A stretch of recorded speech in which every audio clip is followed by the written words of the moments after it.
ما حراك بهذا أن يكبر قدرك عند கணவன் மனைவியிடத்திலே என்ன எதிர்பார்க்கிறான்? சரியா? ஒரு கணவன் மனைவியிடத்திலே என்ன எதிர்பார்க்கிறான்? முதல் எதிர்பார்ப்பு ரெஸ்பெக்ட். என்ன என்ன? மரியாதை. இந்த மரியாதை குறைவதை எந்த ஆணா இருந்தாலும் ஏற்றுக்கொள்ள மாட்டான். அப்படித்தானே? எல்லாம் ஏற்றுக்கொள்றீங்களா இல்லையா? கை உயர்த்துங்க ஆஜரானவங்க. ஒரு சின்ன மரியாதை குறைஞ்சாலும் ஏத்துக்கவே மாட்டாங்க. அப்போ நீங்க மரியாதையை கொடுத்தா என்ன வேணும்? என்ன கிடைக்கும் உங்களுக்கு? நீங்கள் மரியாதையை கொடுத்தால் அதற்கு பதிலாக அன்பு உங்களுக்கு கிடைக்கும். மரியாதையை கொடுக்கல, வெறுப்பை தவிர எதுவும் கிடைக்காது. கிவ் இட் அப் பாலிசி என்ன? நீங்கள் மரியாதை கொடுத்தால் அன்பு உங்களுக்கு அதற்கு பரிகாரமாக, அதற்கு மாற்றமாக கிடைக்கும். எதுல மரியாதை கொடுக்கணும்? முதல்ல கணவன் ஒரு டெசிஷன், ஒரு முடிவை எடுத்தால் அதை மதியுங்கள், அதை மதியுங்கள். கணவனுடைய அந்த முடிவை குறை சொன்னால் கணவன் ஏற்றுக்கொள்ள மாட்டான். ஆண்களுக்கு இயற்கையா அந்த ஈகோ இருக்கு. ஈகோ, இவ என்ன சொல்றது நான் கேட்கிறேன். கொஞ்சம் விட்டு கொடுங்களேன். மனைவிமார்களை பார்த்து சொல்றேன். உதாரணமா, இங்க வர்றீங்க, இந்த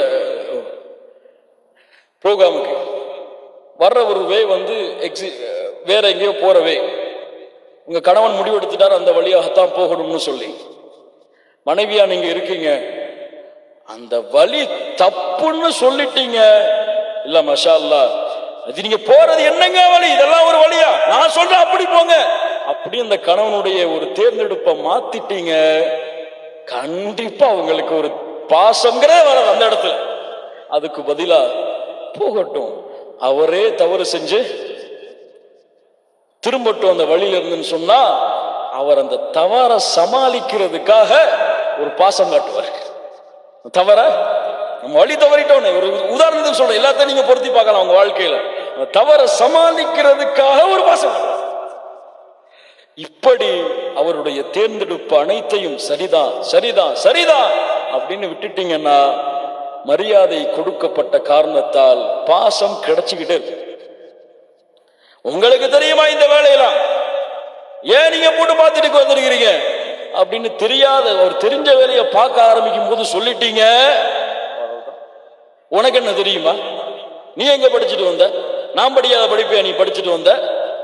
அப்படின்னு சண்டை ஆரம்பிச்சிடும். அவர் தவற உணரட்டும், அவரே வேற ஆளை கூட்டி பண்ண சொல்லுவார். அதனால முடிவிலே மரியாதை கொடுங்கள்.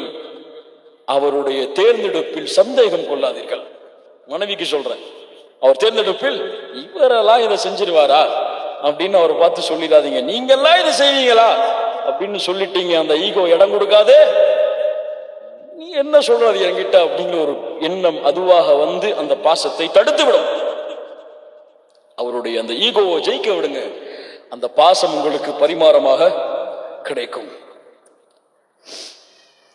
அதுபோன்று கணவனுடைய மரியாதை குறையும் வகையாக வேறு யாருக்கு முன்னாலும் பேசிவிட்டால் கணவன் உங்களுக்கு பாசத்தை தரமாட்டான். அந்த உறவு சரியான உறவாக இருக்காது. கணவனின் மரியாதையை எல்லா இடத்திலும் நிரூபி. ஒரு சின்ன வேலை செஞ்சிருப்பார், அதை புகழுங்க. நேத்து எங்க வீட்டுக்காரரு எனக்கு பாத்திரம் கழுவி கொடுத்தாருமா அப்படின்னு சொல்லுங்க. அடுத்த நாள் அவராவே பாத்திரம் கழுவி கொடுப்பார். அவருக்கு துவைக்க கூட தெரியாது அப்படின்னு சொல்லிட்டீங்கன்னா துணி பக்கமே போக மாட்டார். அது மாதிரி அவருடைய மரியாதையை, கண்ணியத்தை எல்லா இடத்திலும் விட்டு கொடுங்கள். இது கணவனுக்கு. அந்த சைடு லைட்டா தொட்டுட்டு முடிச்சிருவோம். உங்களிடத்தில் இருந்த அந்த மனைவிமார்கள் என்ன எதிர்பார்க்கிறார்கள் தெரியுமா? நீங்கள் அவர்களுக்கு எப்போதும் பாசத்தையே காட்ட வேண்டும் என்று விரும்புவார்கள். இது எப்போதும் பாசத்தையே காட்ட வேண்டும் என்று விரும்புவார்கள். நீங்க உங்களை பார்த்து கணவரே நான் உங்களை நேசிக்கிறேன்னு சொல்றதை விரும்பவே மாட்டீங்க. ஆனால் மனைவி 5 நிமிஷத்துக்கு கொடுக்காத எதிர்பார்த்துக்கிட்டே இருப்பாங்க. அவங்க அழகா இருக்கணும், நீங்க சொல்லிக்கிட்டே இருக்கணும். அவங்க அழகா இருக்கணும் சொல்லிக்கிட்டே இருக்கணும். உண்மையை நம்ம எதிர்பார்க்க மாட்டோம், அதை ஆண்கள் எதிர்பார்க்க மாட்டாங்க. ஆனா பெண்கள் சொல்ல வேண்டும் என்பதை எதிர்பார்ப்பாங்க. சொல்லிக்கிட்டே இருங்க. வீட்டுக்கு போறீங்களா அல்லது தூரமா போறீங்களா, ஒரு மெசேஜ் அனுப்புங்க, ஐ லவ் யூன்னு சொல்லி. என்ன இருக்கு மனைவிக்கு ஐ லவ் யூ சொல்றது வெக்கமா, ஹராமா, ஹலால்? திடீர்னு இப்ப அனுப்புனீங்கன்னா சந்தேகப்படுவாங்க, யாருக்கோ அனுப்புறத நமக்கு அனுப்பிட்டாங்களோ. அதனால அந்த உறவு பரிமாற்றம் என்பது ஆரம்பத்தில் இருந்து அன்போடு பாசத்தோடு இருக்க வேண்டும். நான் கவனிக்கிறேனா, நல்ல கவனிக்கிறாரா, நான் நல்ல கவனிக்கிறேனா, நல்ல சமைக்கிறேனா நினைச்சுக்கிட்டே இருப்பாங்க. சமையல் பிடிச்சிருக்கா, ஒவ்வொரு தடவையும் சமைக்கும் போது நினைப்பாங்க இது பிடிச்சிருக்கா. மனைவியின் சமையலை புகழுங்க. அல்லாஹ்வுடைய தூதர் ஒருபோதும் சமைத்ததை குறை சொல்ல மாட்டார்கள்.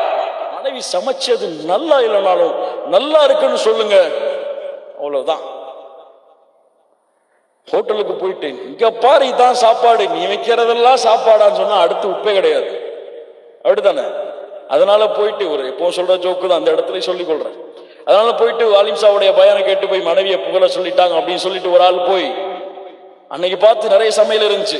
சரி ஓகே, மனைவி சாப்பிட்டு என்ன அழகா இருக்கு, என்ன டேஸ்டா இருக்கு அப்படின்னு சொல்லிட்டே இருந்தார்.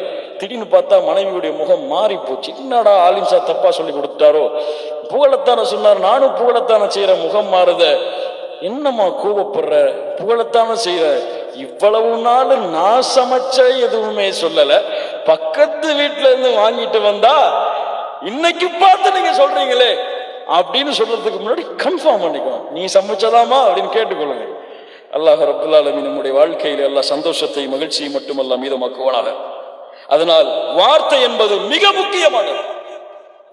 அல்லாஹ்வுடைய தூதர் ஸல்லல்லாஹு அலைஹி வஸல்லம் இடத்துல 5 நிமிஷத்துல முடிச்சிடலாம். அவங்கள்ட்ட ஆயிஷா ரலியல்லாஹு அன்ஹா கேட்பாங்க, என்ன எவ்வளவு லவ் பண்றீங்க அல்லாஹ்வுடைய தூதரே, என்ன வார்த்தை பாருங்க. ஒரு மனைவி அல்லாஹ்வுடைய தூதரிடத்துல என்ன எவ்வளவு லவ் பண்றீங்க. அல்லாஹ்வுடைய தூதர் ஸல்லல்லாஹு அலைஹி வஸல்லம் சொல்லுவாங்க, அறுபடாத கயிறு எப்படி இறுகி இருக்கிறதோ அது போன்று உன் மீது எனக்கு காதல் இருக்கிறது. எப்பெல்லாம் சின்ன மனசங்கடம் வருதோ அப்பெல்லாம் கேட்பாங்க, கயிறு எப்படி இருக்கு அல்லாஹ்வுடைய தூதரே. அல்லாஹ்வுடைய தூதர் ஸல்லல்லாஹு அலைஹி வஸல்லம் சொல்லுவார்கள், அறுபடாமல் தான் எப்போதும் இருக்கும் என்று. சுப்ஹானல்லாஹி ரப்பில் ஆலமீன். அல்லாஹ்வுடைய தூதருடைய அந்த வாழ்க்கையை பாருங்கள். எல்லாத்திலையும் ஒரு விட்டு கொடுப்ப மனைவி எதிர்பார்ப்பாங்க. அந்த விட்டு கொடுப்பு இருந்தாதான் இருவருடைய வாழ்க்கையும் சிறப்பாக மாறுங்கிறதை எதிர்பார்ப்பாங்க. விட்டு கொடுக்கல, ரெண்டு புறமே அப்படின்னு இருந்துச்சுன்னா என்ன ஆகும்? ஒரு உதாரணம் சொல்ற, ஒரு கணவன் மனைவி சண்டை, பேசவே இல்லை. கணவனை எழுப்பி விடுறது யாரு? மனைவி தான். எழுப்பி விடல 3 நாள் போச்சு. ஆபீஸ் போற டைம் எல்லாம் தினமும் போய் மேனேஜர் திட்டு வாங்குறது. சரி விட்டு கொடுப்போமே, நான் பேச வேணாம், எழுதி வச்சிருவோம் டேபிள்னு சொல்லிட்டு எழுதி வச்சாரு.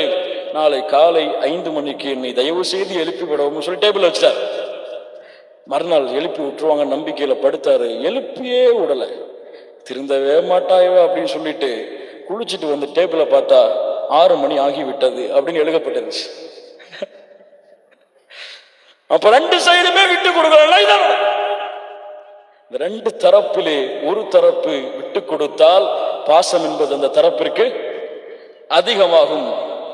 அதனால் இந்த அன்பையும் பாசத்தையும் பரிமாறிக்கொண்டால் அல்லாஹ் ரப்புல் ஆலமீன் இந்த வாழ்க்கையை மகிழ்ச்சியான வாழ்க்கை, என்ஜாய் யுவர் லைஃப், இந்த வாழ்க்கை மகிழ்ச்சியாக வாழ வேண்டிய வாழ்க்கை. கவலை இருந்தாலும் உங்களுடைய மனைவியின் முகம் அந்த கவலையை போக்கும். அல்லாஹ் அந்த மருந்தை உங்கள் மனைவி இடத்தில் வைத்திருக்கிறார். அதை நீங்கள் கொடுத்தால் உங்களுக்கு திருப்பி கிடைக்கும், நீங்க கொடுத்தீங்கன்னா உங்களுக்கு திருப்பி கிடைக்கும். ஒரே ஒரு ஹதீஸை மட்டும் மனசுல வச்சுக்கொள்ளுங்க. அல்லாஹ்வுடைய தூதர் ஸல்லல்லாஹு அலைஹி வஸல்லம் சொன்னார்கள், ஷைத்தான் தன்னுடைய அரிசை கடலிலே போடுகிறான், எல்லோரையும் அழைக்கிறான், படைகள் எல்லாம் வருகிறது. என்ன செய்தாய்? அதை செய்ய வைத்தேன் போ, அதை செய்ய வைத்தேன் போ. என்ன செய்தாய்? 2 கணவன் மனைவி நன்றாகத்தான் பேசிக் கொண்டிருந்தார்கள். நுழைந்தேன், அவர் குடும்பத்தை பற்றி பேச ஆரம்பித்தார். மனைவிடத்திலே சொன்னேன், அவன் மட்டும்தான் குடும்பத்தை பத்தி பேசுவாரா, நீயும் பேச அவர் குடும்பத்தை பத்தின்னு சொல்லி அவரும் பேச ஆரம்பிச்சாரு. அவர் மட்டும்தான் சத்தம் போடுவாரா, நீயும் சத்தம் போடுன்னு சொன்ன. சத்தம் அதிகமாச்சு. 2 பேரும் பிரிஞ்சு அவங்க உங்க வீட்டுக்கு போயிட்டாங்க. நான் சந்தோஷமா திருப்பி வந்துட்டேன். வாடா வாடா வாடா, நீ தான் இன்னைக்கு செஞ்ச வேலையிலேயே பக்கா வேலை செஞ்சிருக்க அப்படின்னு சொல்லி ஷைத்தான் மகிழ்ச்சி அடைவான். கணவன் மனைவியுடைய பிரிவில் மகிழ்ச்சி அடையவன் ஷைத்தான். இருவரும் அன்பையும் பாசத்தையும் வெளிக்காட்டுவதை பொருந்திக் கொள்பவன் அல்லாஹ். இந்த வாழ்க்கையை செழிப்பாக்குவதா அல்லது ஷைத்தானை மகிழ்ச்சியாக்குவதா என்று இருவருடைய மனதும் முடிவெடுக்கக்கூடிய வாழ்க்கைதான் அல்லாஹ் ரப்புல் ஆலமீன் இருவரிடத்திலும் இந்த அன்பையும் பாசத்தையும் பரிமாறக்கூடிய சக்தியை அல்லாஹ் கொடுத்திருக்கிறான். யார் மனைவியிடத்தில் சிறந்தவர்களோ அவர்கள்தான் உங்களில் சிறந்தவர்கள். மனைவியுடைய கணவனுடைய பொருத்தத்தோடு மரணித்தவர்கள் தான் சொர்க்கத்தின் பெண்மணிகள். இரண்டு தரமும் இரண்டு தரப்பும் உண்மையான கணவன் மனைவியுடைய வாழ்க்கையை வாழ்ந்தால் அதைவிட இந்த உலகத்தில் என்ன சந்தோஷம் இருக்கிறது? இந்த உலகம் எல்லாம் இன்பம்தான். அதில் சிறந்த இன்பம் அல் மர்அத்து ஸாலிஹா, சாலிஹான பெண்கள். அல்லாஹ் ரப்புல் ஆலமீன் நம்முடைய குடும்ப வாழ்க்கையில் இருக்கக்கூடிய பிரச்சனைகளை அல்லாஹ் அகற்றுவானாக. அல்லாஹ் ரப்புல் ஆலமீன் நம்முடைய வாழ்க்கையை செழிப்பாக்குவானாக. மகிழ்ச்சியோடும் சந்தோஷத்தோடும் இந்த வாழ்வை மரணம் வரையிலும் சொர்க்கத்திலும் தொடரக்கூடிய பாக்கியத்தை அல்லாஹ் ரப்புல் ஆலமீன் நமக்கு கொடுப்பானாக. அல்லாஹ் ரப்புல் ஆலமீன் நம்முடைய இந்த கல்வியை வாழ்க்கையிலே செயல்படுத்துவதற்கு அல்லாஹ் உதவி செய்வானாக.